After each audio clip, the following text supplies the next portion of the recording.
Para os irmãos abrirem a sua Bíblia, se possível, no Salmo de número 90. E, enquanto me preparo aqui, Igor, está funcionando? Deixa eu ver se está funcionando aqui. A tecnologia chegou nessa casa, né? Funciona, glória a Deus. Glória a Deus. Fica tranquilo, pode sair daí, presta atenção na palavra. Todos acharam, irmãos? Salmos de número 90. Vamos ler o versículo número 12. Ensina-nos a contar os nossos dias de tal maneira que alcancemos corações sábios. Ensina-nos. Ele está orando a quem? A Deus. Deus, ensina-nos a contar os nossos dias de tal maneira que alcancemos um coração sábio. Senhor Deus, mais uma vez eu me coloco na Tua presença e não deixe sair palavra alguma da minha boca que não seja inspirada e dirigida por Ti, Senhor. E oro que esta palavra alcance os corações, assim como ela tem alcançado o meu coração, em nome de Jesus. Amém? Pode se sentar, irmãos. Todo mundo aqui já ouviu falar sobre um detetive muito conhecido chamado Sherlock Holmes? Todo mundo já conhece Sherlock Holmes? Personagem fictício, um dos maiores detetives que a história já produziu, embora ele não seja real. Ele tinha um assistente. O nome dele era Watson. Elementar, meu caro Watson, lembra disso? Diz a história que estes dois, após de uma atividade muito cansativa de investigações, decidiram ter um tempo de lazer e falou: rapaz, vamos tirar um tempo só de relax, vamos acampar? Vamos acampar. E foram acampar, irmãos. E depois de muita caminhada, acharam um lugar específico aí para passar a noite, armaram todas as coisas, fizeram a sua janta, e depois de uma boa refeição, bateu aquele sono e foram dormir. No meio da madrugada, o nosso amigo Sherlock Holmes cutuca o seu fiel companheiro e ele diz assim: olha para cima, me diga o que é que você vê. E na hora que Watson olha para cima, ele já viu aquele céu lindo, à noite assim, estrelado, lindo e maravilhoso, cheio de estrelas. E ele começa a responder o Sherlock Holmes: bom, astronomicamente falando, eu posso deduzir que há centenas e centenas e milhares de galáxias e estrelas e possivelmente planetas ao nosso derredor. Horologicamente falando, do jeito que as estrelas estão posicionadas junto com a Lua, eu posso deduzir que são mais ou menos 3h15 da manhã. Teologicamente, eu posso deduzir que o nosso Deus realmente é grande, porque a imensidão desta criação, comparado a nós vemos e reconhecemos que somos tão pequenos e insignificantes. E meteorologicamente eu posso dizer que, do jeito que o céu está tão claro e estrelado, que amanhã teremos um dia ensolarado. E ele diz: Sherlock, e você? O que você vê? Sherlock suspira e diz assim: Watson, seu idiota, alguém roubou a nossa tenda enquanto dormíamos.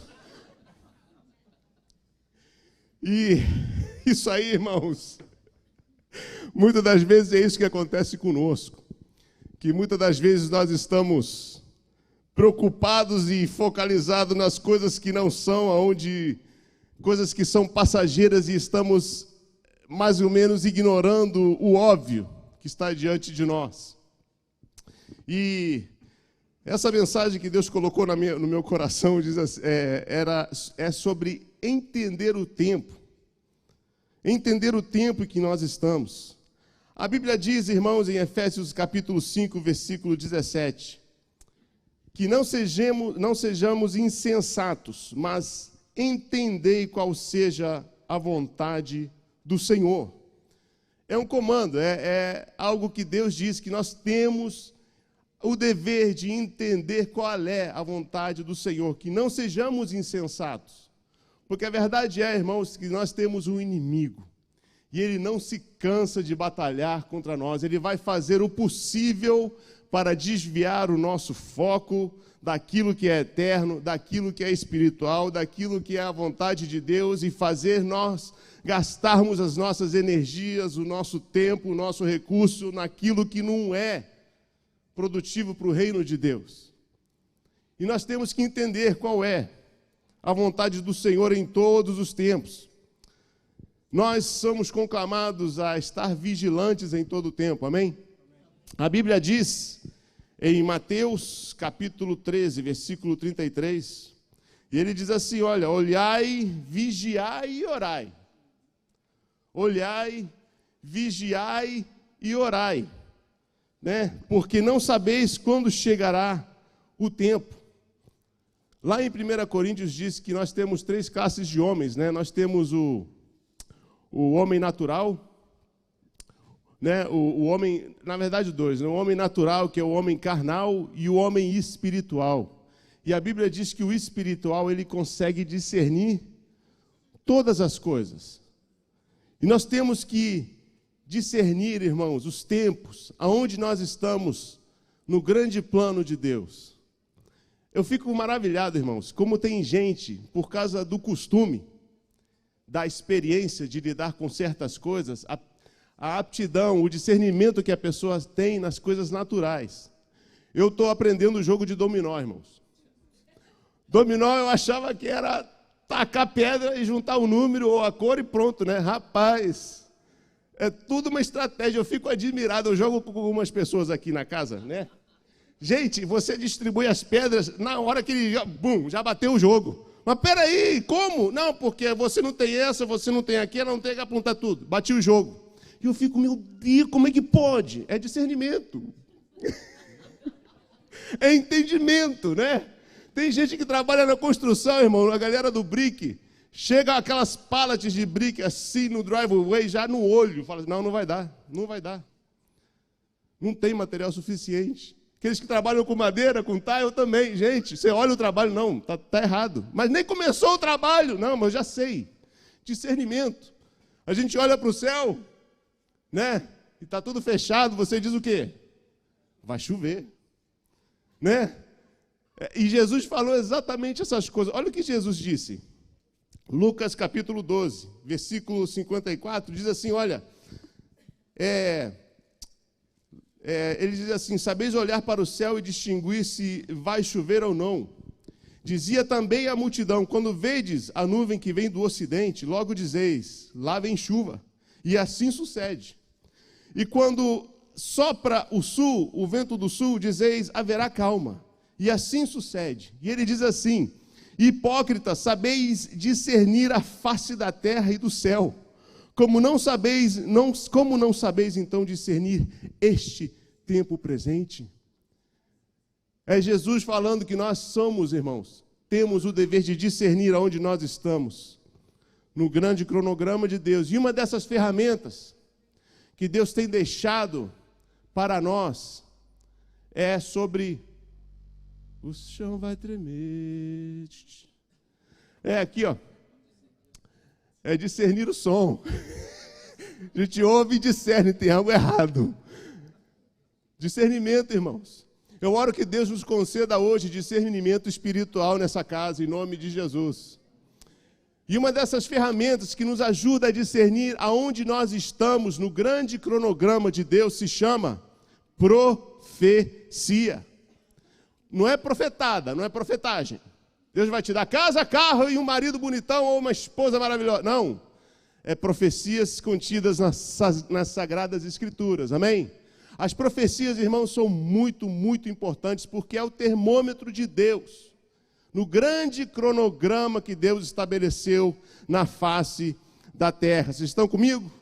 Jesus disse que é muito importante, porque lá em Mateus capítulo 24, se você quer saber o que vai acontecer no futuro, da boca do próprio mestre, Mateus capítulo 24, ele diz assim, no versículo 32, aprendei, pois, esta parábola, a parábola da figueira, quando já os seus ramos se tornam ternos e brotam folhas. Sabeis que está próximo o verão. Igualmente, quando virdes todas essas coisas, sabei que ele está próximo às portas. E todos, para quem é estudioso da Bíblia, a figueira representa uma nação. Quem é? Israel, irmãos. Israel. E ele diz assim: prestem atenção à figueira, prestem atenção à nação de Israel, porque ela é aquilo que vai dizer aonde nós estamos. E ele diz assim, e tem profecias, irmãos, e aqui onde eu vou entrar nos meus slides, sobre Israel. Tem duas profecias que se cumpriram, e todo mundo sabe disso, ou deveria saber. A primeira delas, concernentes a Israel, profecias que se cumpriram recentemente. Amós, irmãos, a primeira profecia, os judeus voltam para casa, a nação de Israel. Amós, um profeta do Antigo Testamento, ele profetizou isso no ano 750 a.C. E se você quiser abrir a Bíblia, olha que ele diz assim: naquele dia eu tornarei a levantar o tabernáculo caído de Davi, e repararei as suas brechas, e tornarei a levantar as suas ruínas, e o edificarei como nos dias da antiguidade, para que possuam o restante de Edom, ou seja, da Jordânia atual, e todos os gentios que são chamados pelo meu nome, diz o Senhor, que faz essas coisas.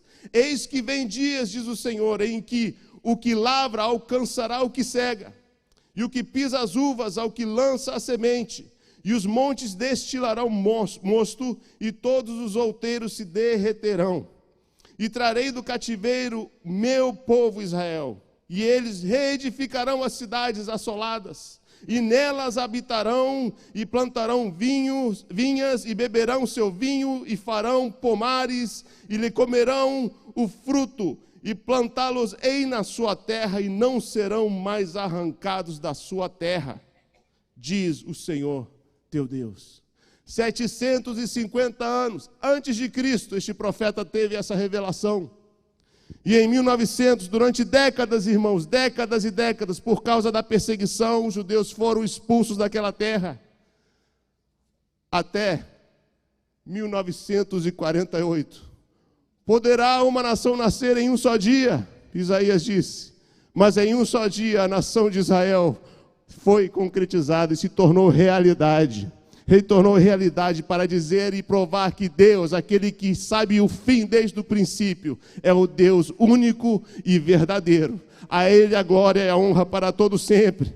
E ele diz então, irmãos, que Israel novamente se reuniu como povo, como nação. Muitos dos judeus retornaram e reconstruíram e recondicionaram, irmãos, a grande parte da terra de Israel. A Bíblia diz, assim como Amós tinha profetizado, a segunda profecia, irmãos, que se cumpre em Israel é o deserto florescente.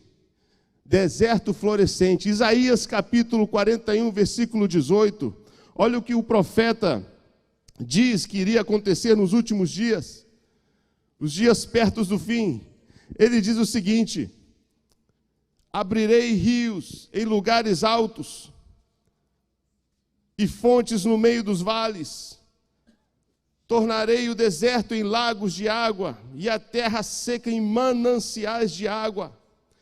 Plantarei no deserto o cedro, e a acácia, e a murta, e a oliveira, e porei no ermo juntamente a faia, o pinheiro e o álamo, para que todos vejam, e saibam, e considerem, e juntamente entendam que a mão do Senhor fez isso. O Santo de Israel o criou. Grande parte, irmãos, da terra ao derredor de Israel era árida, era um deserto total. Mas quando os judeus retornaram à sua terra natal, antes, aquilo que era deserto, já podemos ver jardins, já podemos ver bosques. Embora essa área do mundo receba muito pouca chuva, eles conseguiram, os judeus, plantaram mais de 200 milhões de árvores e instalaram um complexo sistema de irrigação.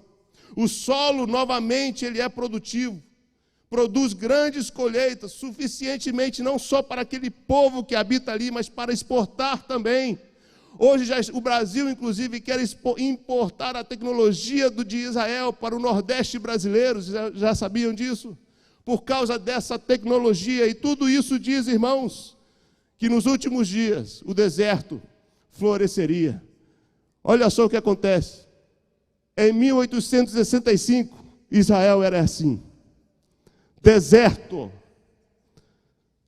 Olha como ela está hoje. Para que vocês entendam que a mão do Senhor fez isso e que o Santo de Israel o criou, disse Isaías. Estamos perto do fim, irmãos? É importante nós discernirmos aonde nós estamos dentro deste grande cronograma de Deus, mas não é necessário somente olhar para essas profecias. Houve algumas profecias, muitos dizem que se concluíram e vieram a se concretizar no ano passado, em 2018. A primeira delas, olha o que a Bíblia diz, em Isaías 57:14, disse: aplanai a estrada, preparai o caminho, tirai os tropeços do caminho do meu povo. Em uma nação que nem existia há 70 anos atrás, o profeta tinha visões de que esse povo ia ser, mais uma vez, por milagre de Deus, pela mão poderosa do Senhor, ser juntos de novo, ser agrupados de novo. E não somente estariam na sua terra, a terra floresceria, estaria cheia de obras de infraestrutura. Olha o que aconteceu em 18, vocês conhecem esse camarada ali?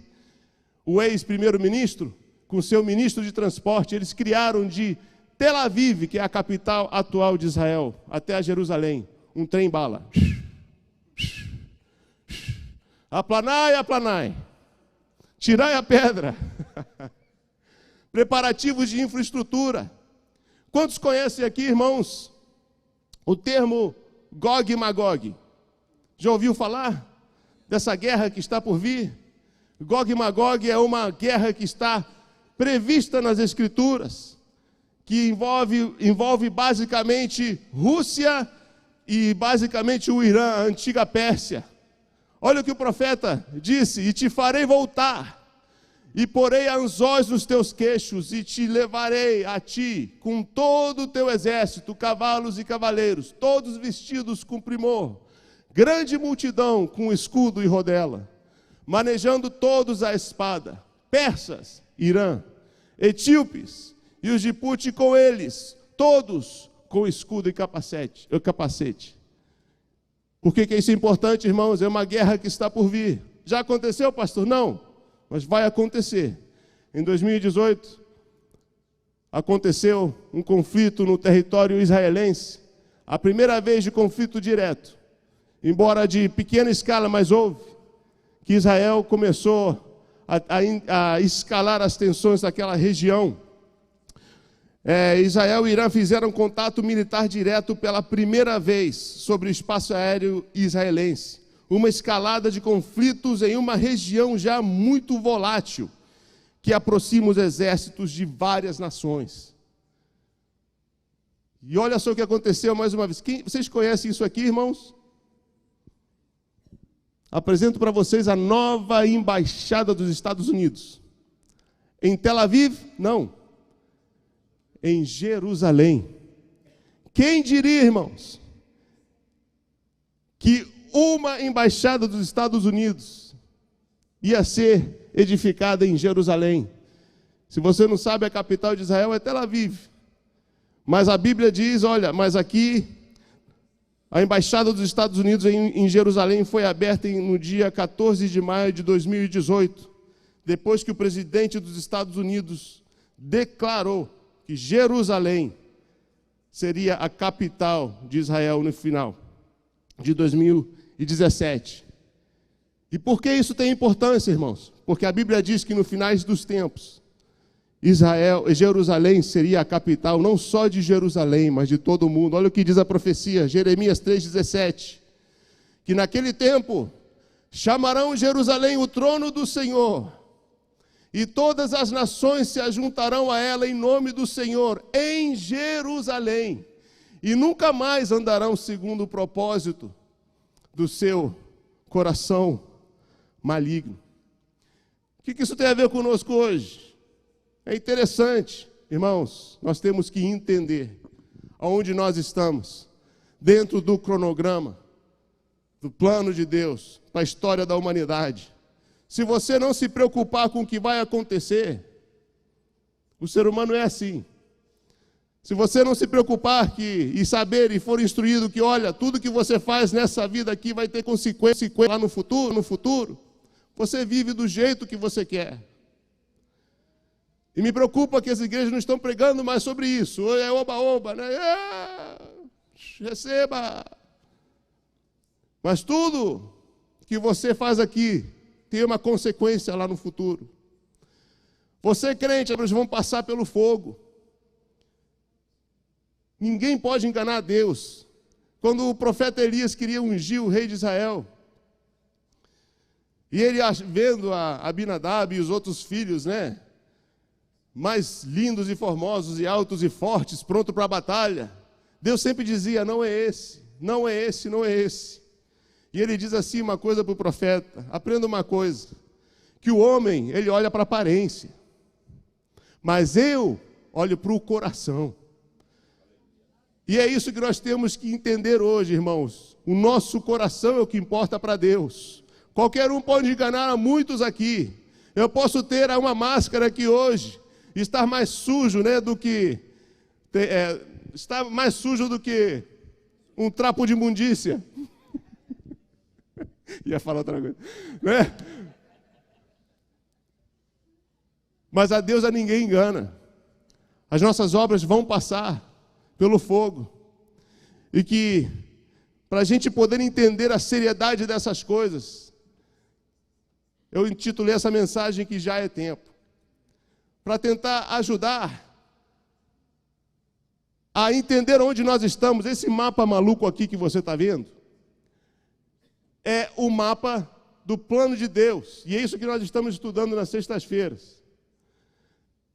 E não tem nada de novo aqui, não tem teoria nova, moderna, não. Isso aqui é simplesmente pegaram a Bíblia e colocaram de uma forma ilustrativa, em ordem cronológica, tudo o que aconteceu e tudo o que acontecerá no plano de Deus para nós.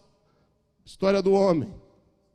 Só para você ver aonde nós estamos, irmãos. E eu tentei criar algo que pudesse expor a urgência dessa mensagem. Está vendo essa seta aqui? Essa seta ali representa tudo que já passou. Desde Adão, sem contar aquela fase do início e do antigo passado, estado eterno. Essa seta representa a história do homem desde Adão. Já se passou mais ou menos 6.000 anos, mais ou menos. E é tudo passado. Essa seta aqui representa o porvir. Todos chamam essa fase aqui, a segunda fase, do período da tribulação. Isso aí vai acontecer. Então aquela seta ali laranja, né, que estão vendo ali, e aquela seta vermelha. Aquela seta laranja, passado, a vermelha, futuro. Onde é que você acha que nós estamos, irmãos? Já é tempo, irmãos. Já é tempo. E o que mais me assusta, irmãos, é algo que se chama nova ordem mundial. E a maneira de como esse mundo, esse sistema está correndo para essa nova ordem mundial. Embora a Bíblia não use termos como um governo mundial ou uma moeda mundial, ela apresenta que vai ter algo similar a essas coisas. Em Apocalipse nós temos a introdução de um personagem, de uma pessoa chamada Anticristo. E em Apocalipse 13, versículo 3 e 4, ele se refere a este Anticristo como a besta. E olha como a terra vai receber, as nações vão receber este Anticristo. Em Apocalipse 13, versículo 3 em diante diz assim: e a terra toda se maravilhou em pós a besta, e adoraram o dragão que deu à besta o seu poder, e adoraram a besta dizendo: quem é semelhante a este? Quem poderá batalhar contra ela? E foi-lhe dado uma boca para proferir grandes coisas e blasfêmias. Deu-lhes o poder de agir por 42 meses. Esse é o anticristo, ele terá uma influência global, irmãos. Apocalipse 13, versículo 7 diz assim: e foi-lhe permitido fazer guerra aos santos, vencê-los, e deu-lhe o poder sobre toda tribo, língua e nação. Irmãos, ele vai ter influência global nos finais dos tempos. Com relação a uma única moeda mundial, a Bíblia não usa esse termo, mas a Bíblia dá detalhes sobre isso.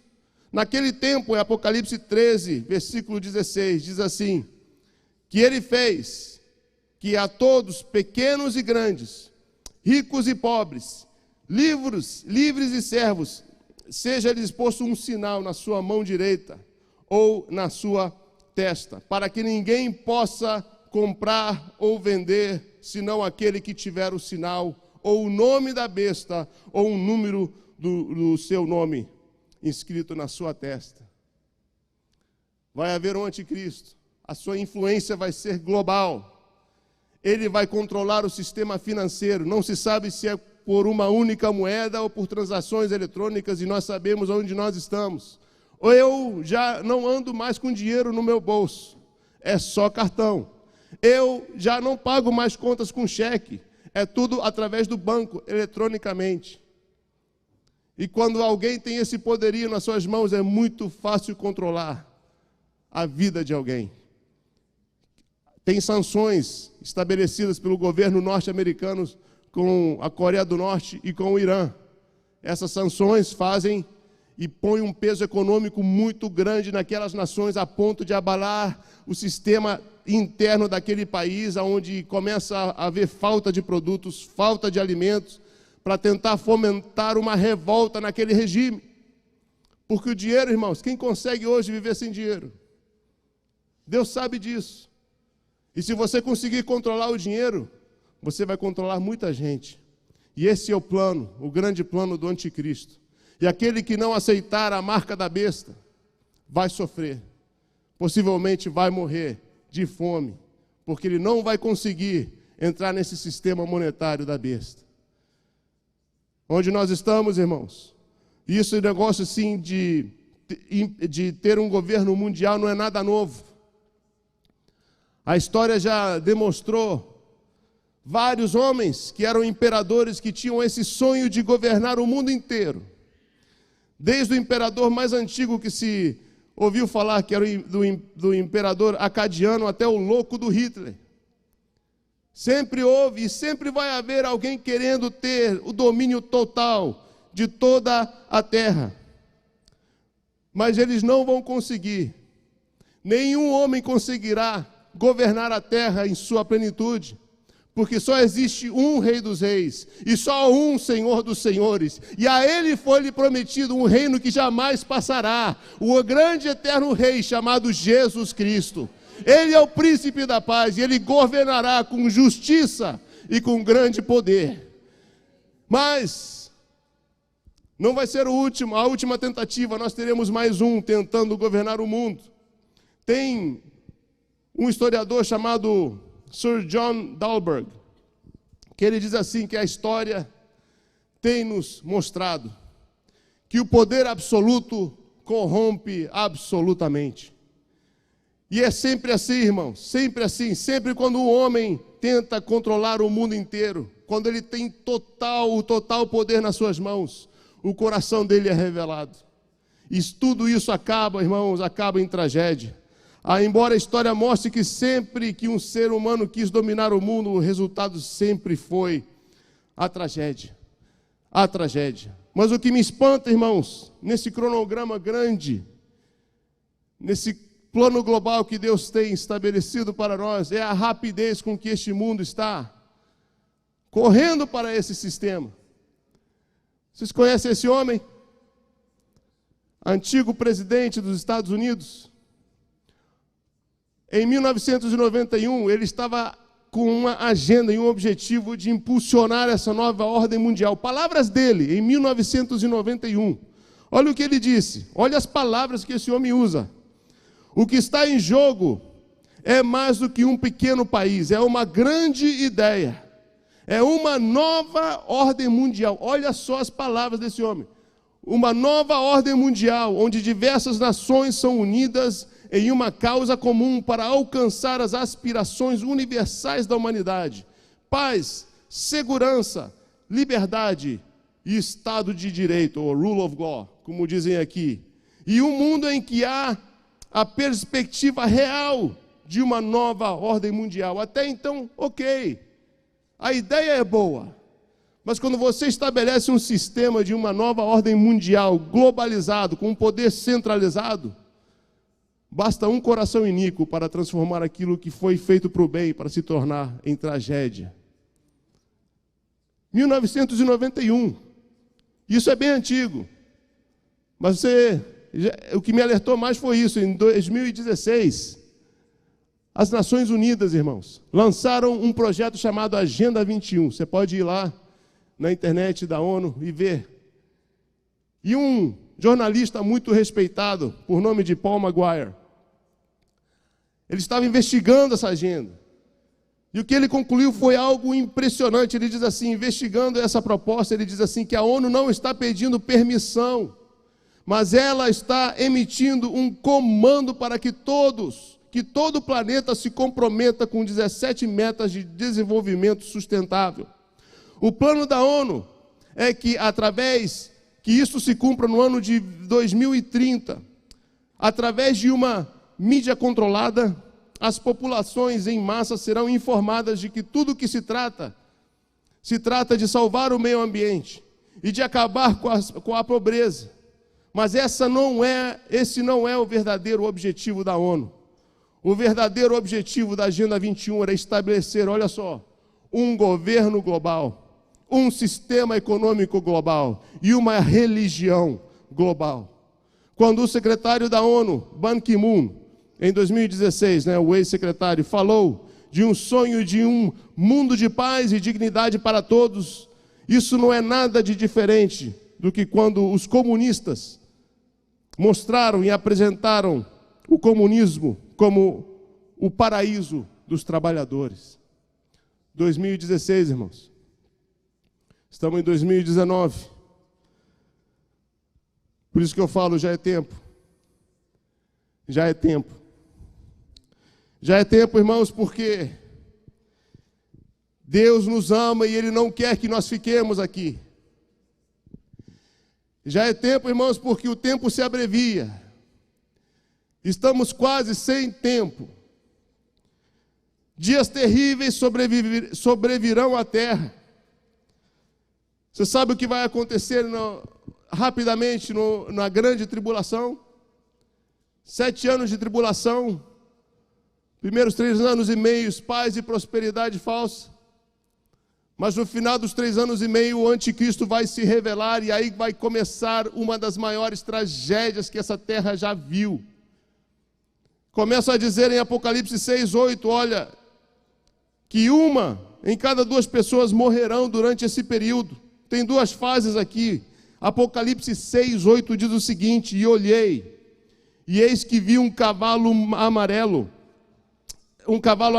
e o que estava sentado sobre ele tinha por nome Morte, e o inferno o seguia, e foi-lhe dado poder para matar a 4ª parte da terra, com espada, com fome, com pestes e as feras da terra. 1/3 parte da população mundial. Não para por aí, mais lá adiante, Apocalipse 9, versículo 11 em diante, diz assim, a outra parte restante: e tinha sobre si um rei, o anjo do abismo. Em hebreu era o seu nome Abaddon. Em grego ele tinha por nome Apolion. E passado já um ai, eis que depois disso vem ainda 2 ais. E tocou o 6º anjo a sua trombeta, e ouviu uma voz que vinha das 4 pontas do altar de ouro, que estava diante de Deus, a qual dizia ao 6º anjo que tinha a trombeta: solta os 4 anjos que estão presos junto ao grande rio Eufrates. E foram soltos os 4 anjos que estavam preparados para a hora, para o dia, para o mês e ano, a fim de matarem a 1/3 parte dos homens. Morte é uma escala tão grande que nenhum olho viu jamais. O que vai acontecer? nessa esfera. Segunda coisa que vai acontecer é 1/3 de toda a vegetação e do mar vai ser destruído. Apocalipse 8, versículo 7 em diante. E o primeiro anjo tocou a sua trombeta e houve saraiva e fogo misturado com sangue. E foram lançados na terra, e que foi queimada a sua terça parte. Queimou-se a terça parte das árvores de toda erva verde foi queimada. E o segundo anjo tocou a trombeta e foi lançado no mar uma coisa como um grande monte ardendo em fogo. E tornou-se em sangue a terça parte do mar. E morreu a terça parte das criaturas que tinham vidas no mar. E perdeu-se 1/3 de todas as embarcações. Você imagina o impacto que isso vai ter no comércio, de como a vida vai ser aqui na terra durante esse período? A fome, a tragédia, a necessidade. Não para por aí. Mais gente morre por causa da contaminação das fontes de água. Apocalipse 8 diz assim: e o terceiro anjo tocou a trombeta e caiu do céu uma grande estrela ardendo como uma tocha. E caiu sobre a terça parte dos rios e sobre as fontes das águas, e o nome da estrela era Absinto. E a terça parte das águas se tornaram em absinto, e muitos homens morreram das águas porque se tornaram amargas. Apocalipse capítulo 8. O sol e as estrelas e luas ficarão escuras à medida que elas se revoltam.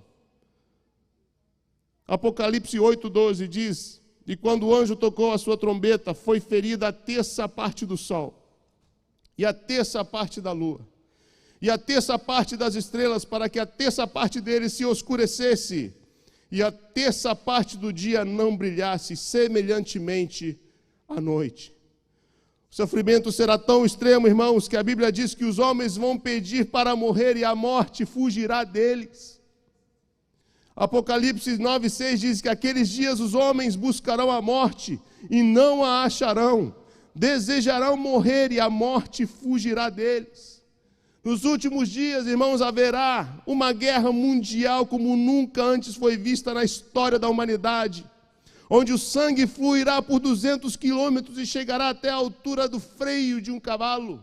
Isso está em Apocalipse capítulo 14, falando da batalha de Armagedon.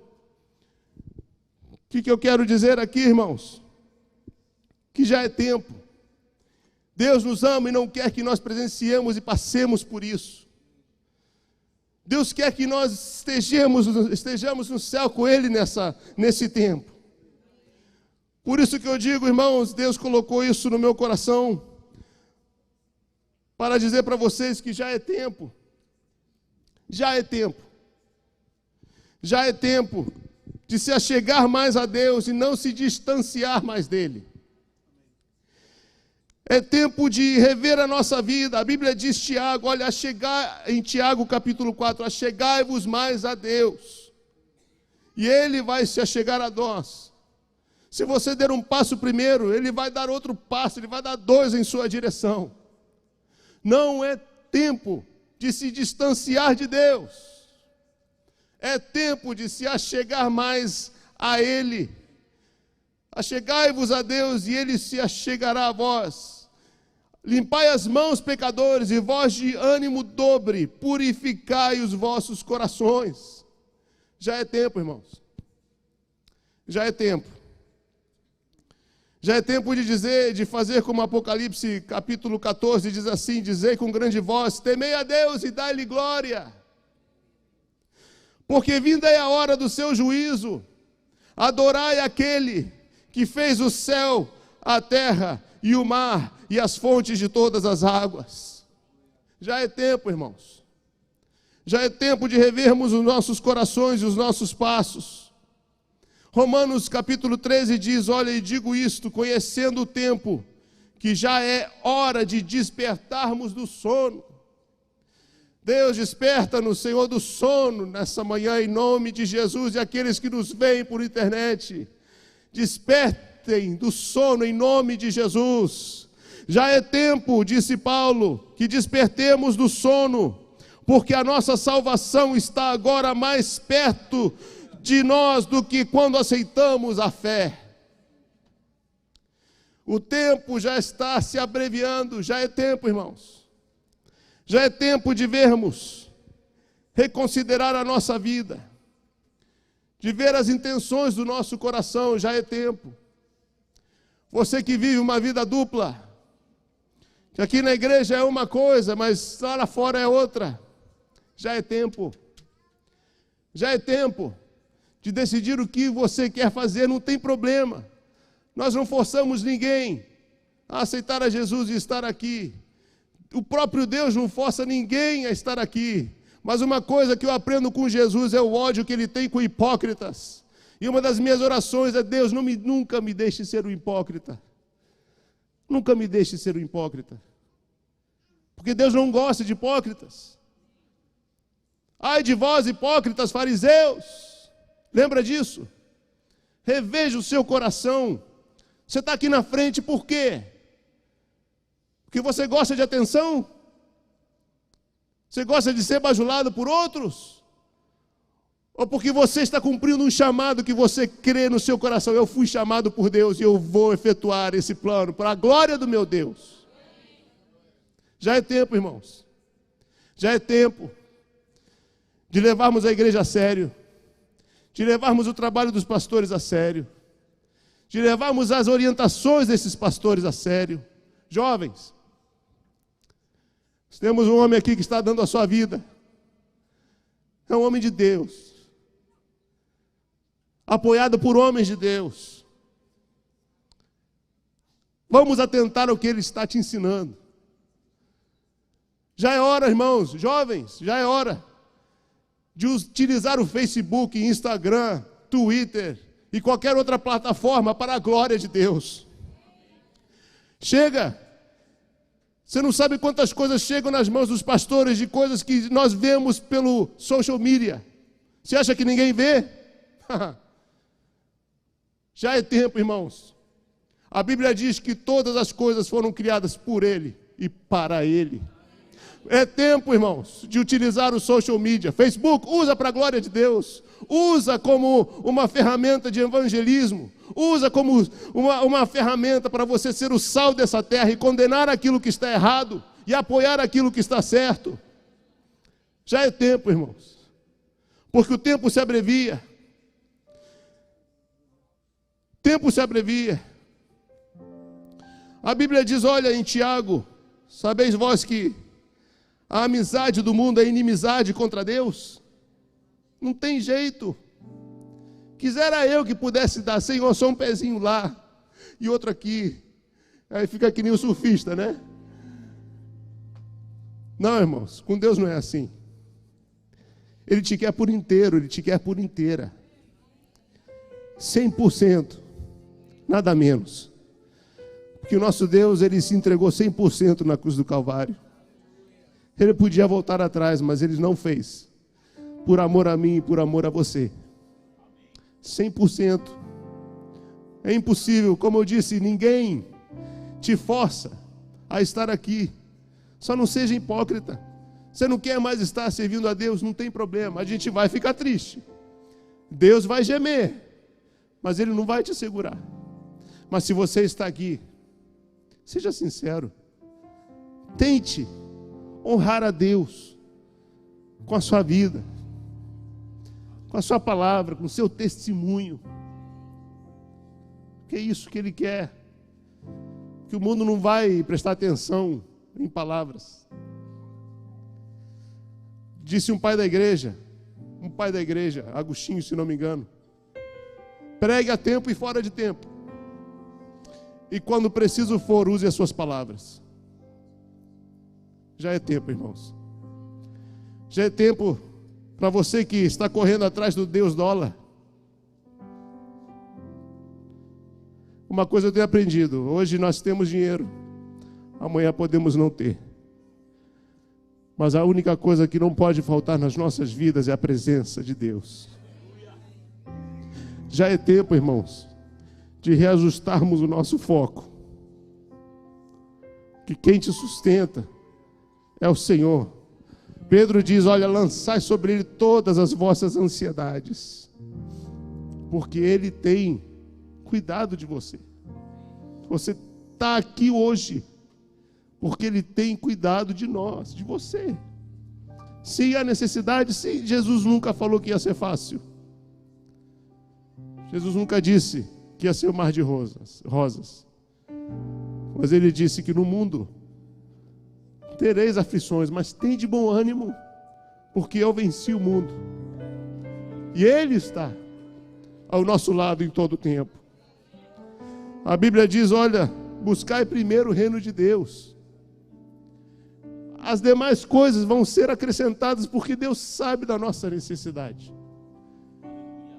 Mas você trabalha e deixa de vir nas coisas de Deus, não tem nem tempo de orar e de buscar e de fazer nada, é dólar. Jesus conta sobre a sua parábola da semente, todos conhecem. Uma dessas sementes foi sufocada por espinhos, e ele diz assim: porque este foi iludido pela ilusão, pela sedução das riquezas. Já é tempo, irmãos. Já é tempo de confiarmos no Senhor. Já é tempo de confiarmos. A Bíblia diz no Salmo 127, olha, se o Senhor não edificar a casa, em vão trabalha os que a edificam. Se o Senhor não guardar a cidade, em vão vigia o sentinela. Inútil vos será levantar de madrugada e repousar tarde e comer o pão de dores, pois assim dá Ele aos seus amados o sono. Busquemos primeiro o reino de Deus. Já é tempo, irmãos. Já é tempo. Para você que corre do chamado de Deus, não corra mais. O tempo é agora para servi-lo com aquele talento que Deus te deu, e todos nós podemos ver isso, e você mesmo sabe que Deus te deu algo especial, e você está deixando esses talentos ali apodrecendo. Não, já é tempo, irmãos. Aquele que deseja episcopado, excelente obra deseja. Essa é uma obra excelente. Não é fácil, nada é fácil nessa terra, mas é uma obra excelente. Cumpra o chamado que Deus tem na sua vida. E já é tempo, irmãos.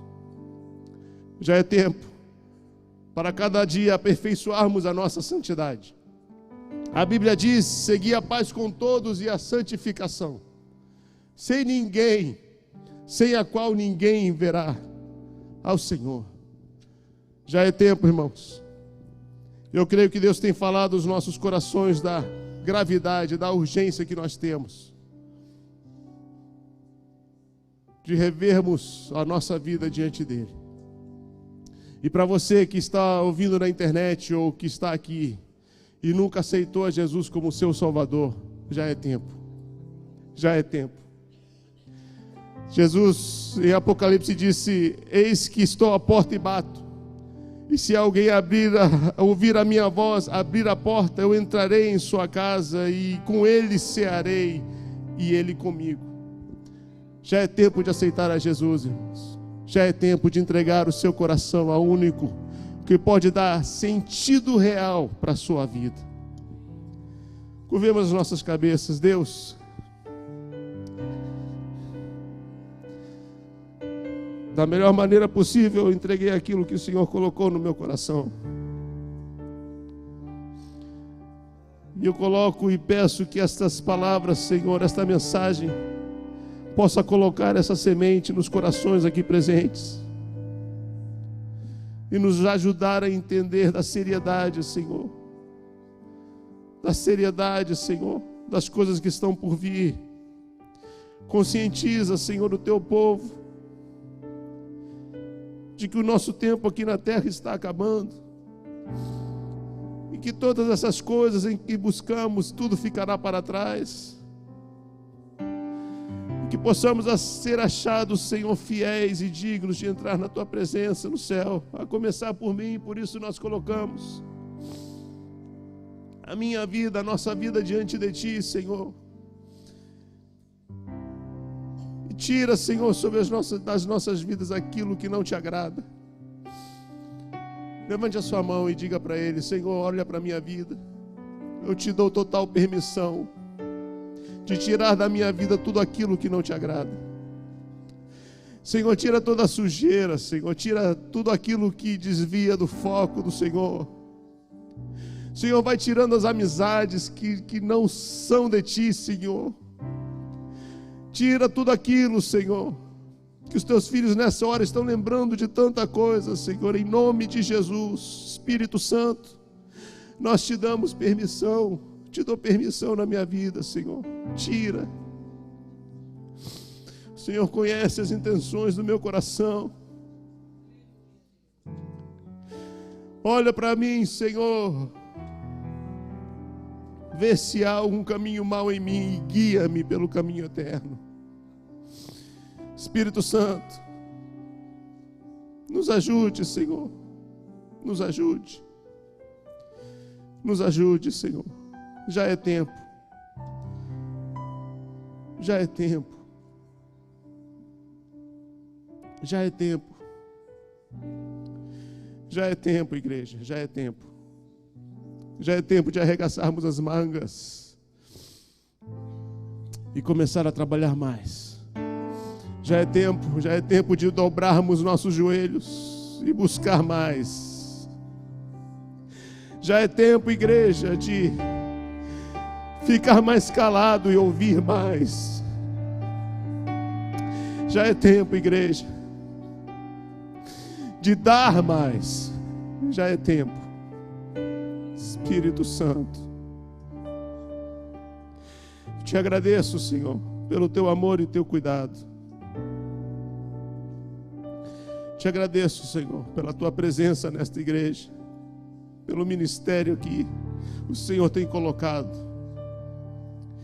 Te agradeço, Senhor, pelo privilégio e pela oportunidade de poder pregar a Tua palavra. Glória ao Teu nome.